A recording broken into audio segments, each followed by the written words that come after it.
lovely. Right. Okay. Good to go, happy? Yeah, always happy. Well, within reason. depending on the time of year and the that's true. the weather, I guess, and whether I've got work or not. But, That's very true. no, I'm always happy. I'm always good. Good. Right.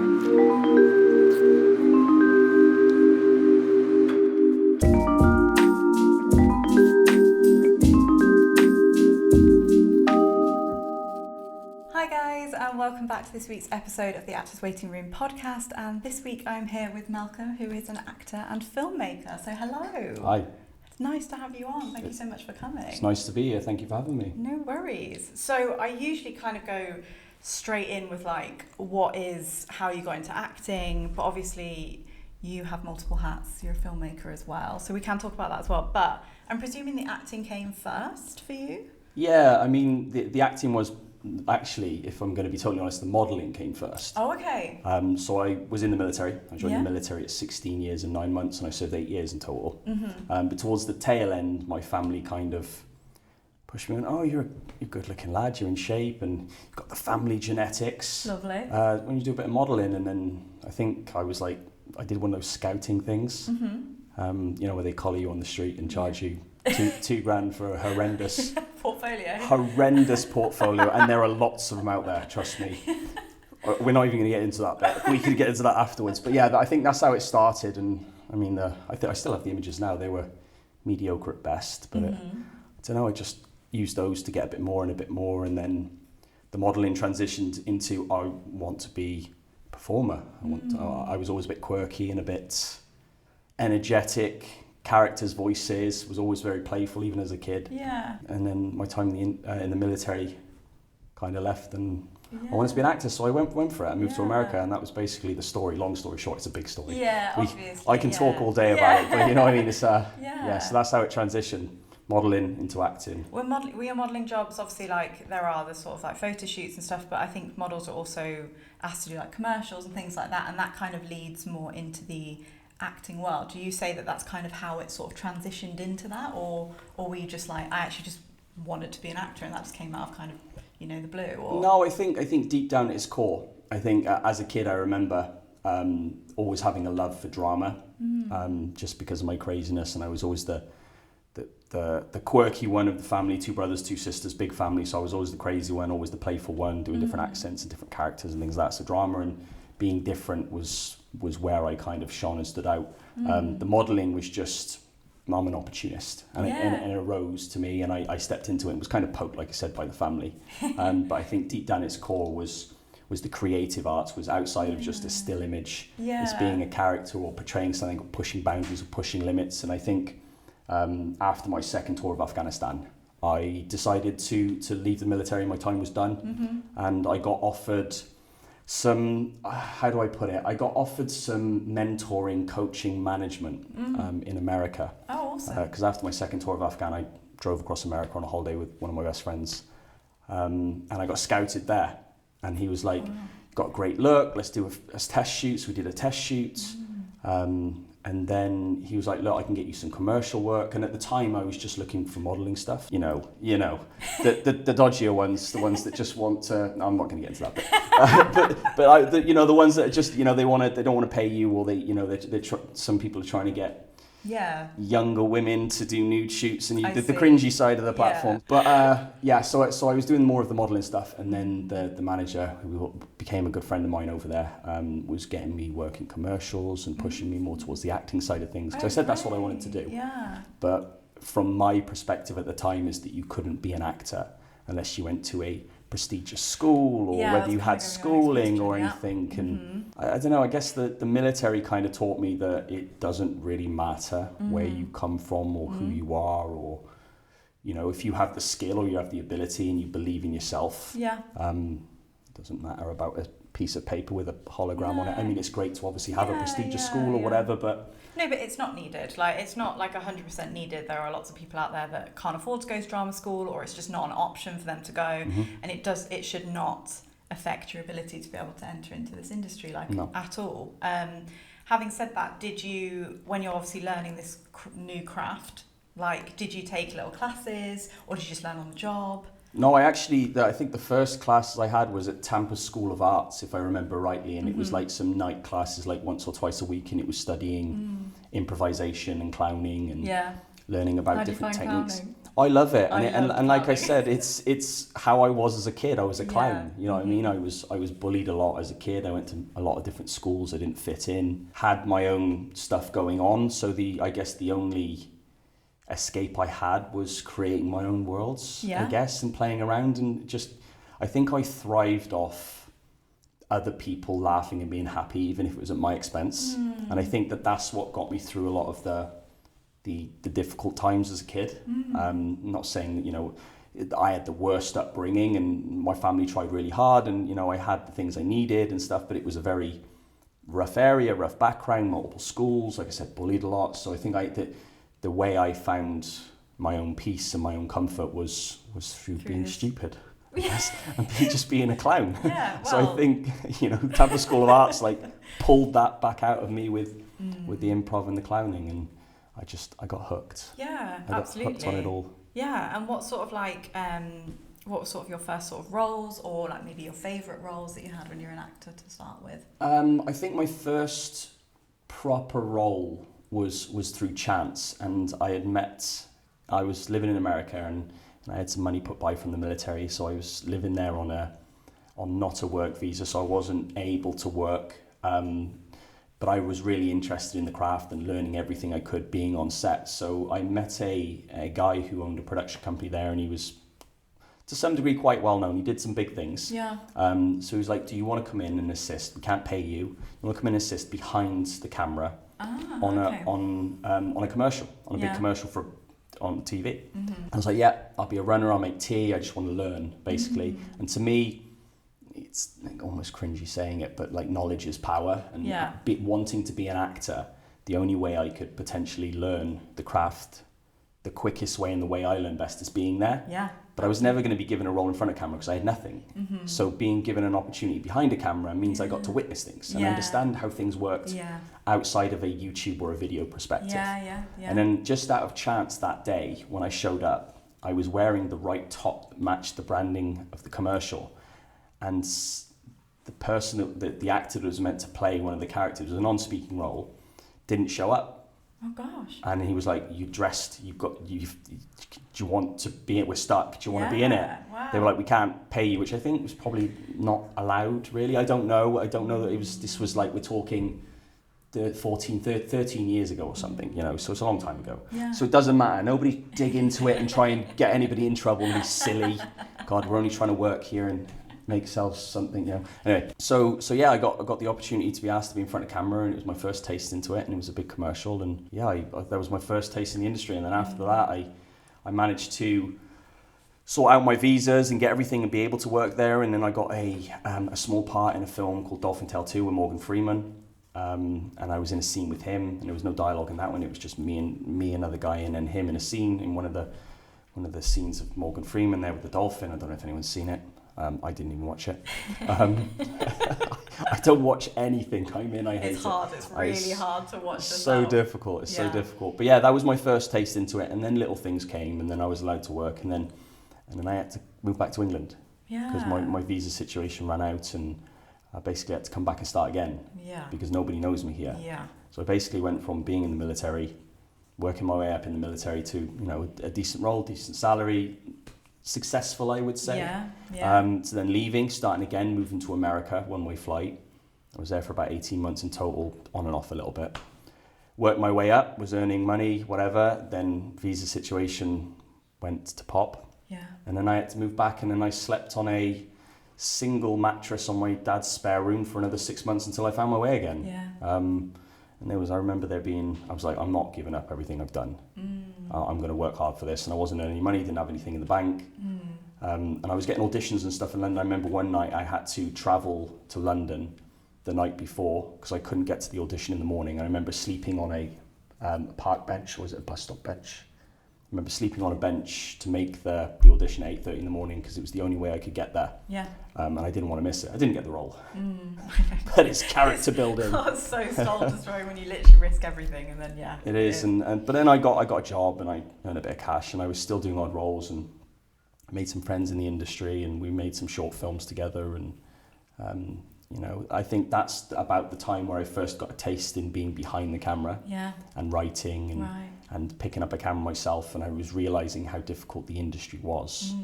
So I think how it kind of jumped into me being a filmmaker as well, and doing photography and all these other things, multiple hats, is I couldn't afford at the beginning to pay for my own headshots or create content, and I'm not one to just sit around and wait, you know. So I picked up a camera and started shooting my own stuff, and then it just kind of snowballed then, you know, on both sides, in front and behind the camera. Yeah, now that you've obviously had a bit of a taste of like American acting industry, UK acting industry, are there many differences? I mean, it's difficult because my brain works in very mysterious ways. I think of it as a hard drive, and my brain deletes stuff that it doesn't need to remember. That's okay. So I don't remember much of my childhood. I don't remember much from America, and I was there for 18 months. I remember bits. So I couldn't give you a precise comparison between the two because I don't really remember. All I do remember is being on set and just being a set. I guess as well because it was like your start and you're kind of fresh at that point, and so you just sort of just take kind of everything in that you can, and then you come here, you do it all over again. So there's not really, the comparison's probably quite hard in that sense because you're just learning right from the start. Really. Yeah, absolutely, and it's always been a roller coaster. Yeah. So it's obviously from the military to America. I was up and down, and back to England it was really down, and then it went up, and then it went down again. And I mean, I'm sure a lot of other, you know, creative arts people, whether it be actors or filmmakers or whatever, can say the same thing, that the start of their journey and leading into when they make their big break, or however you want to, you know, look at it, that whether it's then great after that, is I think everyone's going to say that it's a roller coaster. Yeah. And the highs are really high and the lows are really low, but to me it's worth it. And, you know, success doesn't come easy, and my level of success and my bar certainly will not come easy. But how do you think you what's the right word, adapt to those really highs and really big lows? Do you enjoy that? Like, I feel like a lot of actors, myself included, I think you get this kind of euphoric moment where you finally achieve something because it's taken so long to get there, and then it kind of has this roller coaster. Is that the, I don't know, the interest, or is it like, okay, I have to regulate myself now? I have no regulation. my regulator is broken. I don't know. I like to sometimes nip back to the military, Malcolm, and go, what I went through in the military, there ain't nothing that anywhere else can throw at me that's going to match it. I can imagine. And the highs are really low, and the lows are really low, but you got the camaraderie, and I think the one thing that I always look back at is, to me, the film industry is like the military. There's a hierarchy, there's a pecking order. It's difficult to climb up through the ranks. There's a lot of stresses, but now I'm just not being shot at and blown up. Yeah. Now I'm just being shot at with cameras rather than rifles. Yeah. You know, so I kind of think of it as the same, but without the risk factor and the danger. Yes, it's still up and down, but to me, I thrive on stress and I thrive on pressure. Because I think of things, and I'm probably going to rattle off a ton of cliches, sentences in this, but success doesn't come easy. And if you want to reach the top and you want to be successful, and whatever your end goal is, you have to put the hours in. You know, I've tried to help based on my process of filmmaking and acting and what I've been through. And, you know, I try and help new actors in the industry, and I'm like, how long do you want to give to this? Just a couple of years. I'm like, there's no point in even starting. Oh, that's such a really nice thing to say. But it's not. You have to. If you're committed in such a difficult job, where you know, to be in that 1%, if that's what your top goal is, you have to put a lot in. You have to be dedicated and committed. And to me, you have to be dedicated and committed to anything. You know, whether it be a friendship, whether it be a partnership with someone, or whether it be a job or a craft or a passion like filmmaking or acting, you have to be committed. You can't just say, I'm just going to see what happens. I mean, if you just do it for the love of the craft and you're passionate about it, do what you want. Yeah. But if you're really serious about becoming a public figure, rising to the top, becoming creative, becoming known for whatever goals, whether it be a financial state or because you want to, you know, be a public figure in the sense that you want to help people and guide people and support people and be a role model, you know, you have to put the hours in. Yeah. You have to put the graft in. You have to go through the highs and lows. Yeah. So I want the highs and lows. Yeah. I want people to tell me you can't do it because I don't thrive off going, I told you so, Yeah. but I told you so. You know what I mean? Yeah, I know Do you know what I mean? Yeah, I do. So and it's not in an arrogant way, but I really think, that everybody, it doesn't matter where you come from, it doesn't matter what you've been through, it doesn't matter your schooling, your financial state, that everybody has the ability to do something or be something or be what they want to be. Yeah. And I think there are too many people in the industry that try and shut that down and tell you not to. Always not enough support or guidance or cards close to their chest or my pie, I'm not sharing my pie, there's not enough pie to go around, there's loads of pie to go around. There's loads. So, that just want to be that person. For me, I want to be that person that goes through the real highs and the real lows to at the end of it go, I did it, you can do it. Yeah, I think that's so nice that you said that it's not going to just take a couple of years, and that's, you know what I mean, like I hear in so many interviews, and I think that's very much like old Hollywood saying, like I think I heard like Brad Pitt saying, I got told if I didn't make it in the first 3 years, you're never going to make it, and that's it, done. And like that's such a restricted amount of time to say to something that is really hard in the first place. So thank you so much for saying that. That's right. I just think it's commitment and it's growth and learning, and yes, everybody learns at different rates as well. But I think that 10 years is enough time for people to subconsciously think that this person really wants this. Yeah. And 10 years is enough time for people to hone their craft, to become good at something. Yeah.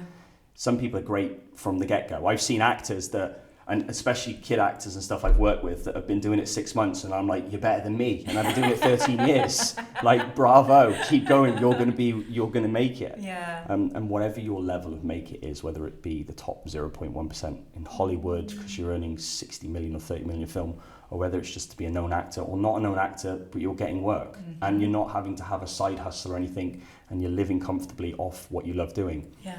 I think everybody has the ability to do that. Yeah, absolutely. You've just got to find your way. Yeah. So. And I suppose that's a similar approach you took to your filmmaking, your cinematography. You've learnt so much. How have you managed to just learn so much when you're saying that you're starting from scratch? Because it's really hard. I disagree that it's really hard. Not in a horrible way. I can disagree because of the way my brain works. So being on the spectrum and high functioning autism means that I can juggle a million plates at once and take in loads of information. So it's really hard to ask me that question for me to give advice to everybody who doesn't think the same way as me. I understand that, yeah. So for me, I disagree, but that's from a personal perspective. But from a logical perspective, there's 24 hours in a day. You only need 6 hours to sleep. There's 7 days a week, and there's 365 days a year. You can fit 10 years worth of work in a year. Most people do a 9 to 5 Monday to Friday, probably knock off halfway through on a Friday, and they do nothing. And that's fine. People are allowed to do that. I don't shut off. I don't sleep. I have insomnia. So that's a superpower, but a pain at the same time. Yeah, it is, yeah. So I'd be in bed and I'd be sleeping, or not sleeping, because I don't sleep very well. But I'd be in bed and I'd get an idea. And my partner would be like, you've got an idea, haven't you? I'm like, yep. And she was like, see you in the morning. And I'd get up and I'd drive to the office, or I'd go into the office or the studio at home, and I would just get it done. How do you take care of yourself in those ways so you don't burn out? I think burning out's a hard sentence to try and nail down, to figure out what burnout looks like and what burnout is. And I think you just have to understand you and yourself, and the only way you're going to do that is go through those highs and lows to find out where your endpoints are. Your limits. And try then, because of the way the world works, is try and extend those limits. So when you hit that limit, find out what you need to do to go past that limit. Like on a treadmill, when you're running, you do 10 minutes. The next week you try and do 10 and a half. Because you figure out that if I just pace it a bit slower, I drink less water, or I have a pause, or I do something to extend those limits, that's how you become great. That's how you separate yourself from good to great. It's because you understand how your brain works. You understand everything is learning. Everything, even about yourself. And yes, health is first, because another cliche saying is, if a plane's going down, you put your mask on first before you can help others. You have to understand yourself truly and look after yourself first. And how you do that. I have so many people tell me that I'm burning the candle at both ends, and that I'm going to snap and I'm going to break, and I'm an elastic band, or I'm a grenade with the pin pulled out, or whatever. And I am. But I know my limits, and I know that if I break, I can contain it. And I know that how I broke and why I broke. And I give myself the time and the rest afterwards to recoup from it, to learn from it, to grow from it, to then go, I'm either not going to snap the same way again because I lash out on someone that I love. Or I know when I snap, so rather than snapping that point, I'm still on this upward trend, and I'm hitting that peak that I learned last time where I'm going to snap. And I remember last time that I snapped is because I put myself and I took on that extra job, or, you know, I didn't sleep those extra few hours at night, or I woke up too early and I didn't just rest a bit more, or I didn't go out for dinner or the cinema with my partner because she said, let's go out, which is a couple of hours, it's nothing. And I went, no, I need to get this done. That could have been done in the morning or later. So I find out when I'm feeling I'm about to snap, and I learn and I grow, and then I just keep going. So I'm extending those ranges. And yes, they are stressful, but I think that's necessary. It's necessary to grow, to reach my bar. Yeah. And my bar keeps moving. Yeah. So I reach the bar and then I move it again. Yeah. But everyone's different, you know, and it's really hard for me to give you the rule book or the guidebook on how you should be or how anyone else should be. Yeah, you know? yeah, absolutely. So, and like, I think what I can like detect from like what you're saying is that like when you went into filmmaking, you found that there is a way to do it. Yeah. Probably maybe there's videos out there, there's other resources out there. I think maybe people jump to going the big thing, like rather than the little steps and all in between. And I think that's probably amazing how your brain works and goes, so I'll get the first step done and the next step and the next step, rather than just going, I don't know how to operate a whole camera. Yeah. Like, do you know what I mean? Yeah. Like maybe that's it. And like I said, everyone has different ways of doing it. Like I said about the first job I did in America, I just wanted to learn, and I'm also a very visual learner. So I look at everything, you know, as soon as I walked into here, my brain was just fine-tuned to go, where's the lights, where's the cameras, what lenses are you using? Yeah. And not to critique your work in any way, it's not what I'm about. It's just to observe it. It's just to observe and just see how other people do things, because my way of doing things is not always gospel or the right way of doing things. There are multiple ways of doing something, and someone else's way might be better. So if you're open to constant learning, in the industry, a lot of people get a certain level of arrogance about themselves when they hit a certain mark, and they think they're the best. Yeah. And it's good to have that feeling that you're confident in your ability, but there's no room for growth or to climb up the chain or anything. Yeah. So constant learning is always best. And I spend every waking minute of the day probably learning because of the way my brain's fine-tuned. Like I said, I walk in here, I'm learning as soon as I walk in here because I'm learning about your setup, which might not have been the same as mine.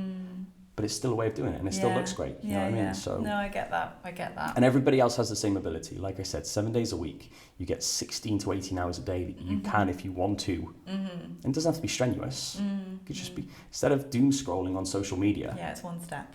It's one step. But if that's your crutch, you can doom scroll on social media, but doom scroll intellectual stuff. Yeah, that's going to guide you and help you.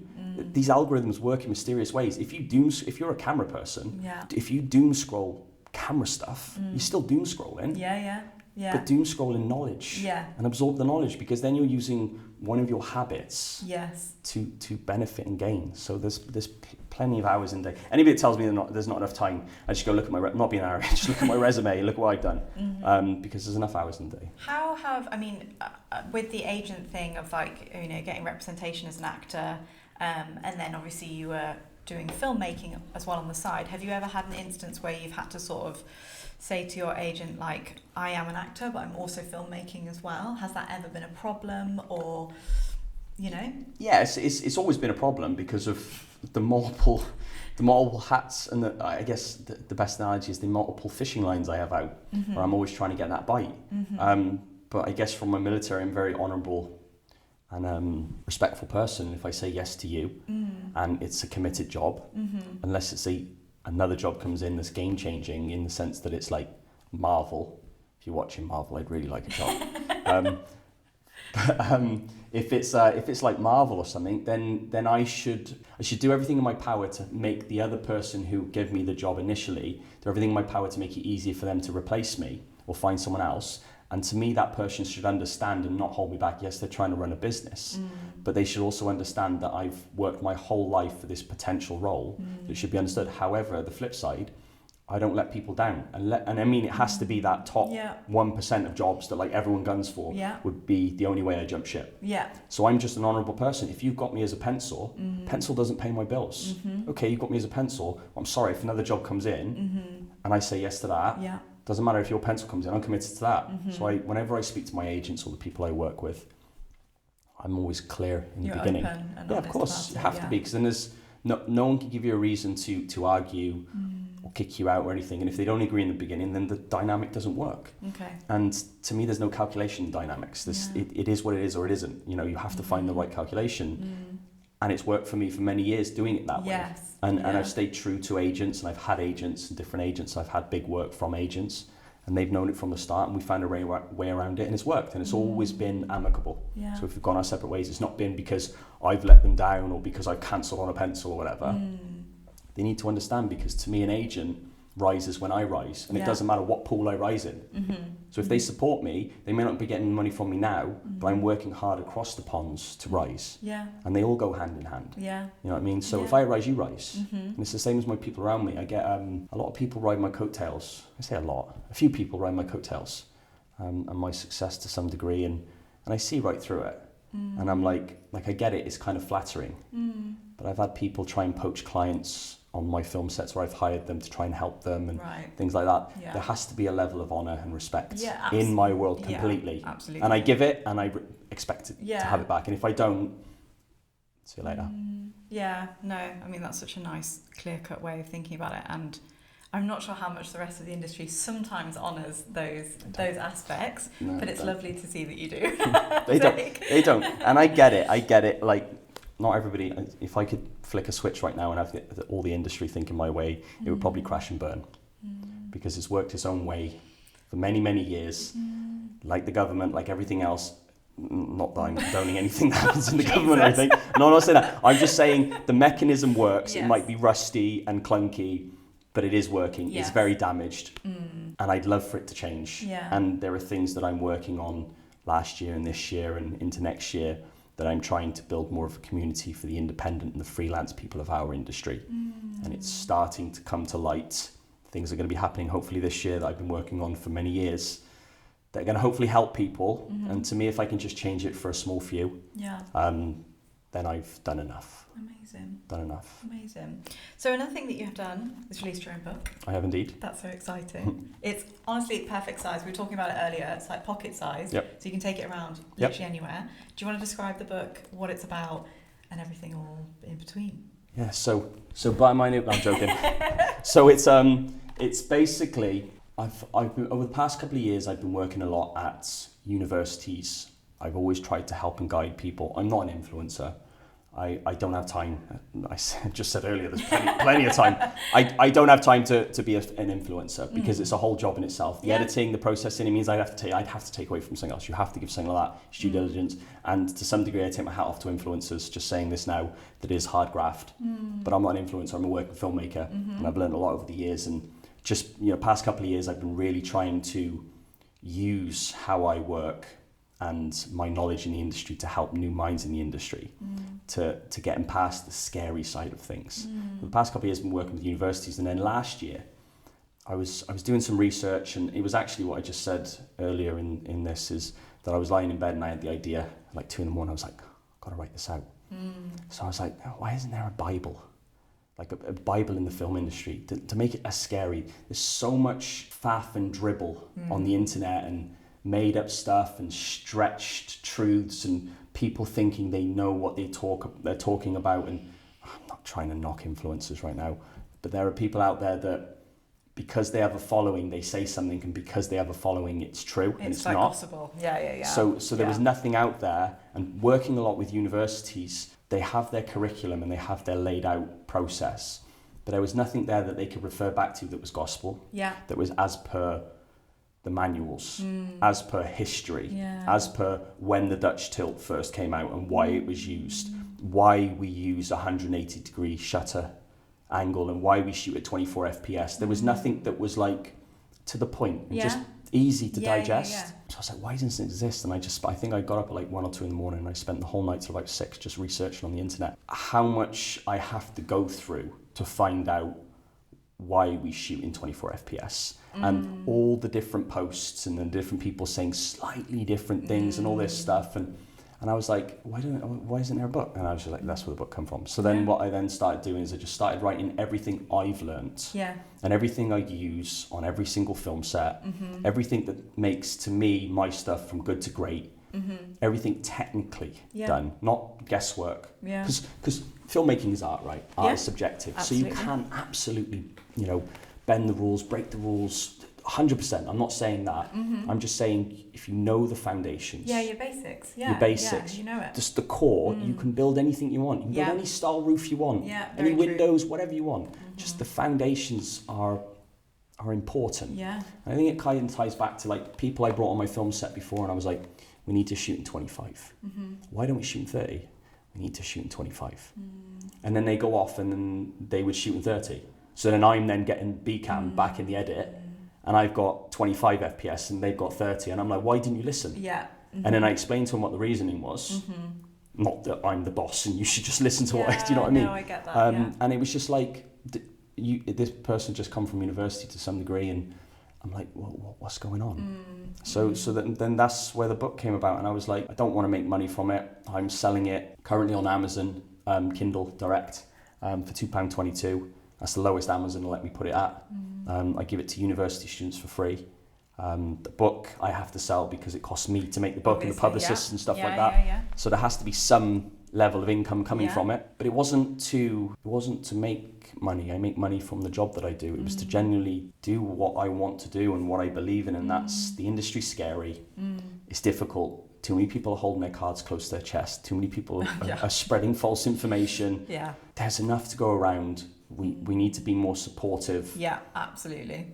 The gatekeepers need to be more open to the world now changing. Yes, because it is. It's not the same way it was anymore. No, it's true. People can wear multiple hats and be very good at it. Yeah. I had a chat with somebody the other day. I don't mention any names, but I just like to be as honest as I can. And I get it to some degree, and I was telling them how I do this and I do that, and I'm working on this film set, and I'm a Steadicam operator, and I've written a book, and I'm an actor, and stunt driver, and blah, blah, blah, blah, blah. Like, oh, don't go telling people you do that, all that. I'm like, what do you mean?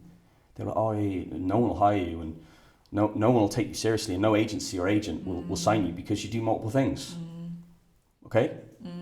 It's a superpower. Like, I do, you should look at my resume. Like, I do stuff to a high level. I know I'm good at what I do because I put the hours in.